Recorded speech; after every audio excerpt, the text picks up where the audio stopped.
Alright, and here is part 2, which is all about the Pack Attack. And the Pack Attack is essentially about John T. Dolan, or Terry Dolan. Now, what Terry Dolan did was he was the founder of the National Conservative Political Action Committee, known as NCPAC. Now, what NCPAC did was essentially take down a bunch of different senators who were very, very progressive. George McGovern of South Dakota, Birch Bayh of Indiana, Frank Church of Idaho, and John Culver of Iowa. Now, McGovern you know from the 1972 campaign, however, what's not known is how much he reinvigorated two-party politics in the South.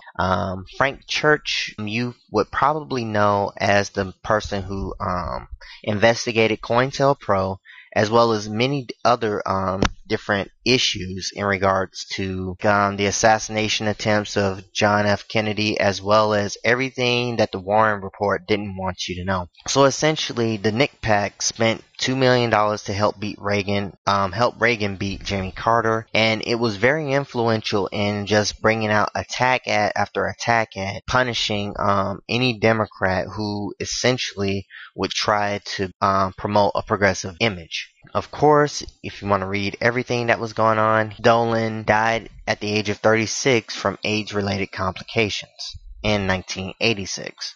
I believe this is the same year that the progressives lost Frank Church. I'm not positive, but I know that Frank Church was very, very progressive and very, very strong in American progressivism, and I have a lot of respect for that man. Now, for Dolan, he was hailed as a pillar of the New Right movement and a canny tactician, changed the way politics was played, which is the big story here. Now, the NCPAC, as you can see, helped to register over 3,500 new PACs, but from 1974, it had only 600 registered PACs. On the left here, you can see the rise of the Wall Street mega donor, where they finally eventually figured out from the 1972 campaigns. When Lewis Powell sent out that memo, they essentially went on the warpath and just kept going up and up in regards to donations, so that way they could get the laws passed that they wanted. Not what the people wanted, what the PACs wanted. Now, for Reagan Citizens United, of course, or Citizens for the Republic PAC, he just had a campaign and waiting for 76 and 80. What happened here is that the GOP would go on to spend $5 million in support of Senate candidates in the 1980 campaign, while the Democrats would only spend $590,000. 2 years later, $9 million go to the candidates. The Democrats only get $2.3 million.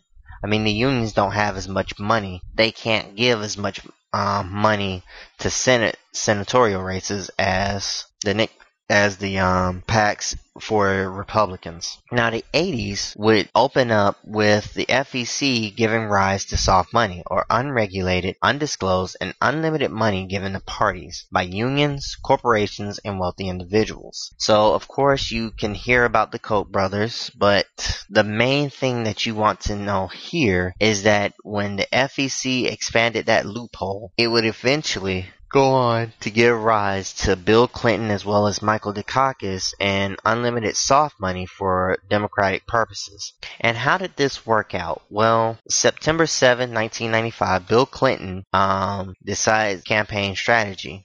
He signed a treaty that ended the hostilities of the Spanish-American War. Now, essentially, what Bill Clinton would do is he wanted to win a re-election in the face of vicious GOP attacks and a hobbled U.S. economy. And that went to Dick Morris. Now, Dick Morris is a controversial political strategist. He was hired, he was fired, and rehired by Clinton over his 2-decade ascent from obscure Arkansas official to governor to leader of the free world. So Clinton would turn to Morris to chart the victory in the 1996 election. So what he did was he would saturate the airwaves with TV ads starting now, 14 months before election day in Colorado, Iowa, Michigan, and other swing states. So he advertised early and often to get out in front of the GOP in order to win the 95 budget fight and the 96 election. So if he wins now, we win later. That's what Morris is saying.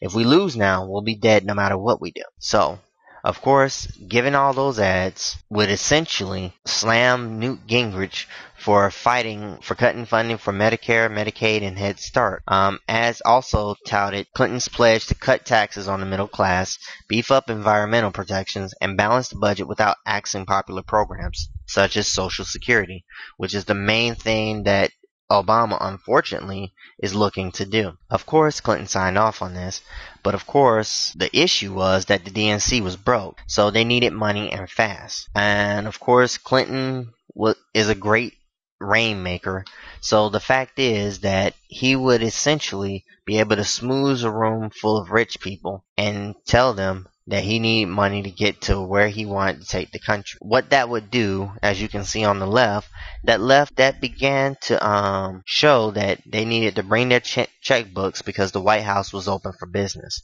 Now, one thing that's not talked about in the article is that Nixon actually had ambassadors through Crete for $250,000. So really, the Clinton years isn't that much of a precedent. Nixon essentially started the ball rolling in regards to opening the White House to the highest bidders. Now, as you can see, the California Buddhist Temple illegally funneled $65,000 to the Democrats at an event attended by Vice President Al Gore. Democrats eventually returned nearly $3 million in illegal donations, some from foreign donors.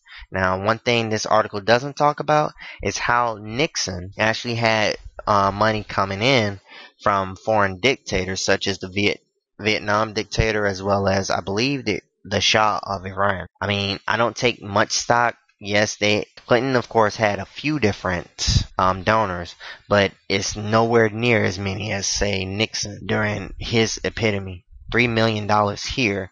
Well, Nixon had $20 million in illegal campaign funds when everything was said and done. But of course, the DNC raised more than $122 million in soft money, while the RNC did even better, raking in $141 million. Both parties would unleash $120 million in soft money on fake issue ads. The issue here was that Morris's strategy put this Democrat soft money to far more devastating use. So while you read that, just look at it as essentially an advertisement for this political funder or this political campaigner, whoever it is, whether it's Republican or Democrat. Of course, Bob Dole didn't really learn the lesson, but it was absolutely amazing how much that soft money truly destroyed Clinton. Destroyed Bob Dole, who could never close that gap. Of course, this was investigated by the Republicans under Fred Thompson, who forced the Clinton administration to admit to plying donors with coffee clutches with the president, sleepovers, rides on Air Force One, and other exclusive perks. And he also got illegal foreign contributions, which led to the $3 million as I talked about before. Fred Wertheimer is being proven correct, even with Democrats. They need that reform in order to not have the law of the jungle where they can essentially destroy it. Now, this legislative sledgehammer, this is essentially about Russ Feingold and his link up with Arizona's John McCain. Of course, he wanted to change his name from Mud after the Keating 5 incidents, which I really didn't talk about. But the good thing is that this unlikely partnership essentially gave us the McCain-Feingold, which I believe should still be on the books, in my opinion. Not given to us by the Supreme Court. But, of course, that's another story for another time. I won't get into too much detail here, because the fact is that McCain and Feingold, they had their differences.